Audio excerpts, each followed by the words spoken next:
Imagine standing in your driveway, staring at a $90,000 piece of German engineering that has effectively become a very expensive paperweight. You aren't just looking at a car, you're looking at a financial black hole that is currently swallowing your savings, your sanity, and your trust in automotive brands you once worshipped. You did everything right. You changed the oil, you followed the service intervals, and you paid the premium for the best. But now, the dealership is quoting you a repair bill that costs more than a brand new Toyota Corolla, and the worst part, they can't even guarantee it won't happen again in 6 months. This isn't a freak accident, it's a calculated disaster. For these 5 specific cars, the dream of ownership is a trap, a high-stakes gamble where the house always wins and the owner always loses. You see, there is a massive difference between driving a luxury car and owning one. One of these options gives you the status, the other gives you the depth. And if you're holding the title to any of these 5 vehicles after the warranty expires, you aren't an owner, you're a victim. The real tragedy is that most owners never saw it coming. They thought they were buying into a legacy, but the real disaster wasn't the engine, it was the engineering itself. On paper, every car on this list is a masterpiece. When you walk into a Porsche or BMW showroom, you aren't just buying transportation, you're buying a feeling of arrival. You're buying the Porsche Panamera because it's the only sedan that handles like a 911. You're buying the BMW X5 because it's been the gold standard of the luxury SUV world for 2 decades. You're buying the Maserati Ghibli because you want that Ferrari-sourced engine note and that Italian flair that makes a Mercedes look like a taxi. Marketing departments spend billions to make you believe these cars are built to last. They show you footage of the Land Rover Discovery Sport trekking through the Scottish Highlands or an Audi Q7 effortlessly hauling a family through a blizzard. They promise precision engineering, the ultimate driving machine, and above and beyond. And at first glance, they deliver. When these cars are new, they are sublime. The leather smells like a Tuscan boutique, the screens are crisp, and the power delivery is seamless. You feel invincible. You feel like you've made it. Buyers believed they were getting a vehicle that would reward their hard work with years of reliable service. They saw the badge and assumed the quality was baked into the metal. They thought that paying $80,000 meant they were buying a car that was better than a Honda. But here is the cold, hard truth in the modern era. Luxury does not mean durability. In fact, in many cases, it means the exact opposite. These cars were designed to be incredible for exactly 36 months, the length of a standard lease. After that, you're on your own. This is where the story takes a dark turn. The nightmare doesn't usually start with a bang, it starts with a whisper, a small, nagging inconsistency that you try to convince yourself is just a quirk. Maybe it's the BMW X5's infotainment system suddenly blacking out and rebooting while you're doing 70 mph on the highway. Or perhaps it's a faint scent of coolant in your garage after parking your Audi Q7. You check the ground, there's no puddle. You check the reservoir, it looks okay, but the smell persists. You mention it to the service advisor, and they give you that practiced, neutral look. Could be a sensor, they say. We'll keep an eye on it. But then come the Christmas tree dashboards. This is a hallmark of the Land Rover Discovery Sport. One morning, you start the car, and the dash lights up with stability control errors, gearbox faults, and suspension warnings. You turn it off and back on again, and they vanish. You breathe a sigh of relief. You tell yourself it was just a software glitch. But in the back of your mind, you know, the car is testing you. It's checking to see how much abuse your wallet can take. In the forums, the patterns start to emerge. You see owners of the Maserati Ghibli complaining about buttons that become sticky or trim pieces that vibrate at high speeds. Issues you wouldn't expect on a Fiat, let alone a Maserati. You see Porsche Panamera owners reporting a slight thud when the PDK transmission downshifts from third to second. It's subtle, it's minor, but it's the first crack in the dam. Now we get to the why. Why are these cars financial landmines? It comes down to over-engineering and a total disregard for long-term serviceability. Take the BMW X5, specifically those equipped with the V8 engines. The hot V design places the turbochargers inside the V of the engine. It's great for performance, but it creates a literal furnace under the hood. Over time,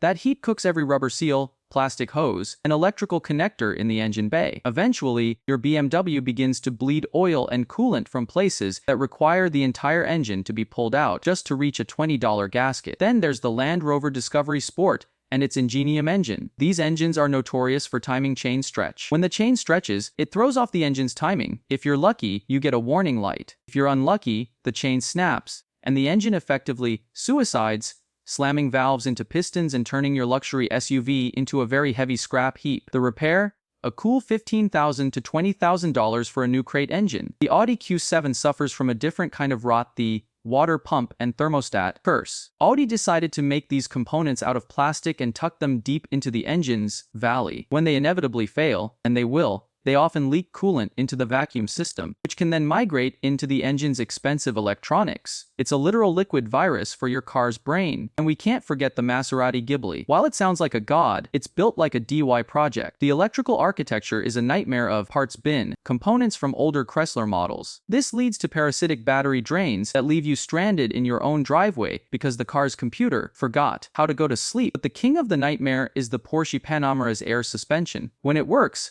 you're floating on a cloud. When it fails, usually around year 5, the car sags to the ground, unable to be driven. Replacing just 2 of those air struts can cost upwards of $6,000 at the dealer. And if one goes, the other 3 aren't far behind. And if this failure happens once, it almost always comes back. This is where ownership turns into pure, unadulterated regret. It's not just the cost of the parts, it's the luxury tax on labor. Most independent shops won't touch a Maserati or a Panamera because they require specialized diagnostic tools that cost tens of thousands of dollars. Imagine the conversation. You brought your Audi Q7 in for a simple oil change. 2 hours later, the service advisor walks into the waiting room with a grim expression and an iPad.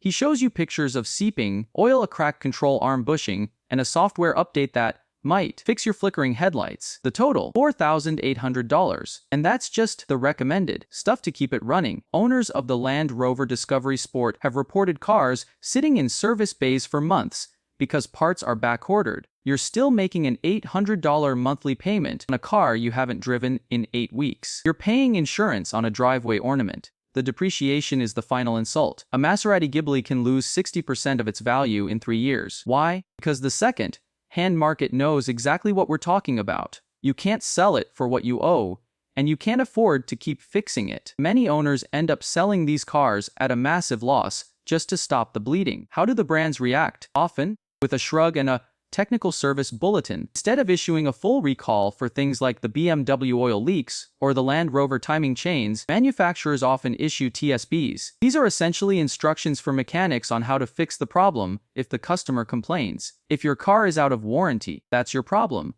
Even if the part was designed poorly from day one, the brand's responsibility ends the moment that 4-year or 50,000-mile clock hits zero. There have been class action lawsuits, of course. Audi and Porsche have faced litigation over engine defects, but these take years to settle, and usually, the win for the consumer is a coupon for $500 off their next lease. It's a betrayal. These brands want you to lease the car, return it, and get a new one. They have no interest in you being the happy owner of a 10-year-old vehicle. Who gets hurt the most? It's the second owner. The first owner is usually fine. They lease the car for 3 years, enjoy the free maintenance, and hand the keys back before the first major Christmas tree event happens on the dashboard. The person who gets destroyed is the one who sees a 4-year-old BMW X5 or Porsche Panamera for $35,000 and thinks, "What a steal! I can look like a millionaire for the price of a Honda Accord." That person is about to learn the most expensive lesson of their life. You can afford to buy the car, but you cannot afford to maintain the car. If you aren't a master mechanic with a lift in your garage, you should never ever buy these cars out of warranty. If you absolutely must have the badge, you lease it. The big lesson here isn't that these are bad cars in the traditional sense. A Porsche Panamera is an incredible machine to drive, but they are not investments or assets. They are high-performance experiences with an expiration date. The disaster happens when we treat a 21st-century luxury car with 20th-century ownership logic. These cars were engineered for the first 36,000 miles. Everything after that is a burden for you. Now I want to hear from you. Are you an owner who has defied the odds? Do you have a 150,000-mile Land Rover that has never missed a beat? Or am I right? Is it just a ticking time bomb? What is the single most insane repair bill you've ever received for a luxury car? Did a $50 sensor really cost you $3,000 in labor? Drop a comment below. Let's warn the potential buyers before they sign that title. And if you want to see more deep dives into the automotive disasters the brands want you to forget, hit that subscribe button. Would you ever risk owning one of these 5 cars? Or is the lease only rule the only way to play? Let's talk in the comments.